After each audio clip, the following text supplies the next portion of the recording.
This is exactly how the car arrived from Spain after being in limbo for about a year. So we're missing both sills, the tail panel and most of the rear quarter panels. When the car was originally blasted, it was coated with a bog standard primer that offered little to no protection. Thankfully, we still have all of the parts that have been removed. Bits like the battery tray have already been done, but will need reblasting and protecting properly before I can do anything else. Not too long ago, I had to make up some dollies so I could move this chassis away from the building, as it was labelled an arson risk by the fire safety people. So now, I'm going to take these dollies and use them to move the main project around. My first thought was to blast the chassis using this portable blaster I brought from a guy who had just finished doing the same thing. He sold me 29 bags of media and just threw the blaster in for free. I honestly don't know how he did it. It's not very powerful and you have to get quite close for it to be effective. I rolled out the Steely Pop Blaster, filled it up to 125 psi and gave that a go. This was meant to be a quick test, but I got a bit carried away as this is one of the most satisfying things I've ever done. I found that removing the primer at the same time wasn't too much of a big deal. This blaster, although hobby level, is actually quite powerful when it's close to max pressure. You just need the compressor to keep up. And thankfully, with 200 litres, I can just about do it. To keep waste to a minimum, I'm vacuuming all of the media that falls into the car and onto the ground and sieving it so it can be used again. Up to this point, I've been using the pop blaster on half power. This is now at full power. Much faster. I just think we need to do this inside something rather than half inside my workshop with the extractor on. To be able to blast on full power for prolonged periods of time, I'm going to do this in an enclosed space, which will trap the media and make it much easier to clean up. So getting back to how I ended up in this situation. I was in Spain at the time, the car was at the local workshop, and plans were being made for some rust repairs. We came to the conclusion that I should get new rear quarters, sills and a tail panel, all of which was doable thanks to E30 Garage Norway. I made the order and the guys got to work on the other parts of the car that we already had bits for, also from E30 Garage Norway. As we were waiting for the new parts to be shipped, the pandemic started and all hell broke loose. No parcels were leaving Norway, and even if they were, I couldn't go to the depot and pick them up. It was just a total breakdown of everything. So the project came to a halt and I started to focus on other things to keep the content flowing. At some point, some kind of miscommunication was had with the garage and they thought I was bringing them full rear quarters. So to make progress on the car, they made all of the cuts they could safely without the panels being there. After about 6 months of no parts, they finally arrived and we discovered that they were completely different from what had been cut off. I'm going to take the blame on this one as I should have been more clear about the type of panels that were arriving. The same goes for the sills, which were also completely removed. These particular panels from E30 Garage Norway are meant to be used as very large patch panels that can be butt welded in and not straight up replacements, which is where I was going wrong. Going back to the car for a second, the blasting is working a treat, quite easily bringing it back to bare metal. Although this is a lot of work, I really am enjoying blasting every single inch of this car. It'll be nice knowing it was done thoroughly when it's all finished. I know some of you will be thinking, how the hell did this happen? I'm not too sure myself. Along with the pandemic and just moving to Spain in general and running a YouTube channel, it was all just a bit too much to handle and things clearly got out of hand. The best option I see now is to find full replacement rear quarter panels and attach them just like the garage in Spain planned to. Thankfully, the cuts are lower than all of the points a new panel would attach to, so it is possible. Not easy, but frankly I'm out of other options. The only issue is the availability of said panels. These things are like antimatter, extremely hard to get hold of and eye-wateringly expensive.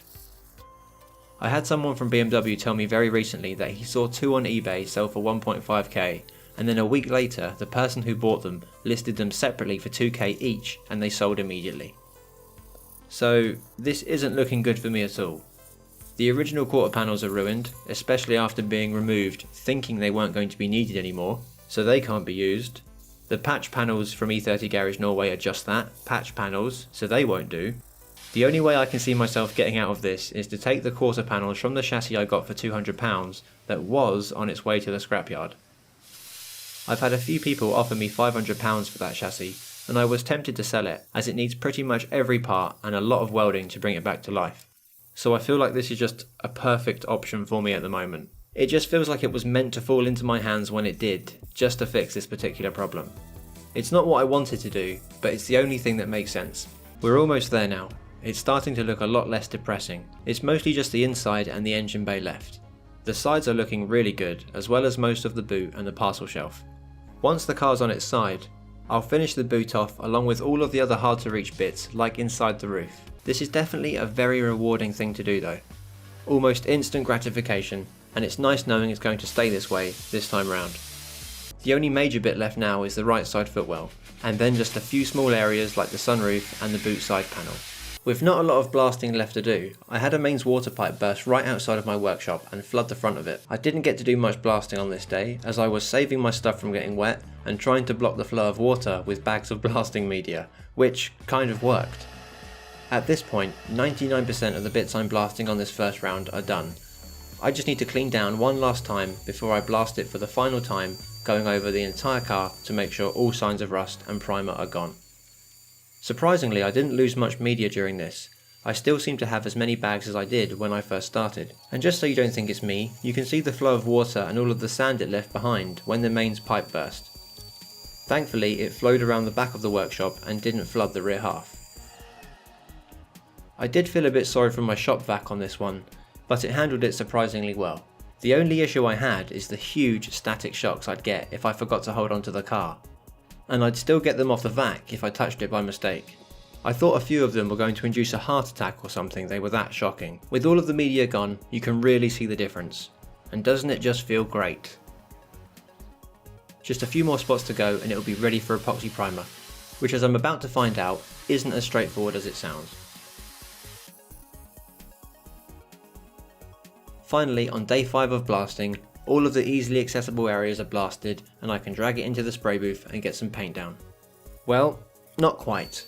After much not so successful research, I found out that I need to clean this freshly blasted metal one way or another. There were countless suggestions in the forums dating back from 2008 up to 2022.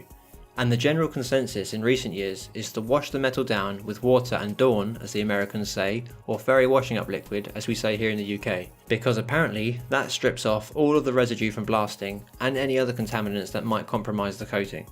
Another more recent method for prepping blasted metal for epoxy primer specifically is to 80 grit it with an orbital sander where you can, and Scotch-Brite the bits where you can't. This is also said to lift the residue, which can then be blown off with an air gun. I'm going to go for a mixture of both. But like a few people on the forums, I'm a bit worried about flash rusting. So I'm going to go easy on the water and make sure it's absolutely clean and dry before I paint. There were a few spots of primer and rust left over, which I got with the palm sander, but in hindsight I think this was a waste of time.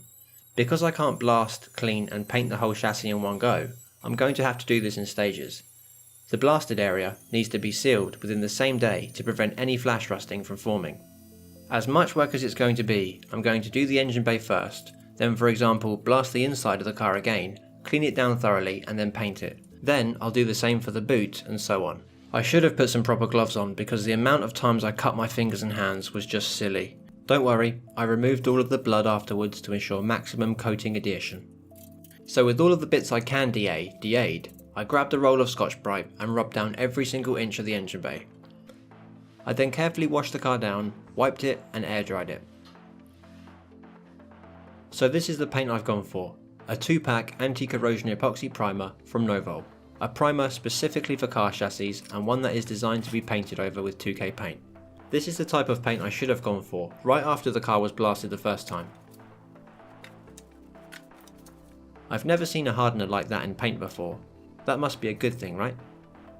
The problem is, the whole car would have needed to be prepped for it, and they didn't really offer that service. Which is probably why it's best to go to a proper car chassis blasting place that knows about all these nuances. Even at the correct ratios, this paint is super thick and requires a 1.8mm nozzle to spray.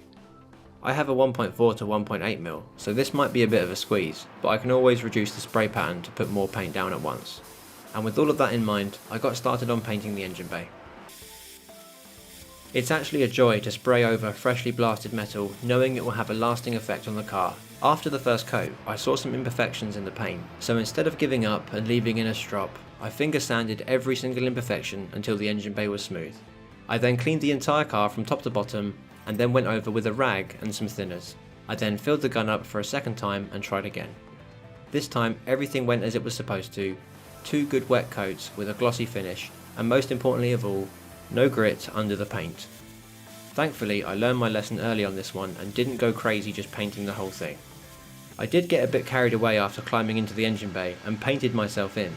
I had to slide along the floor to get out without ruining the paint. All part of the fun.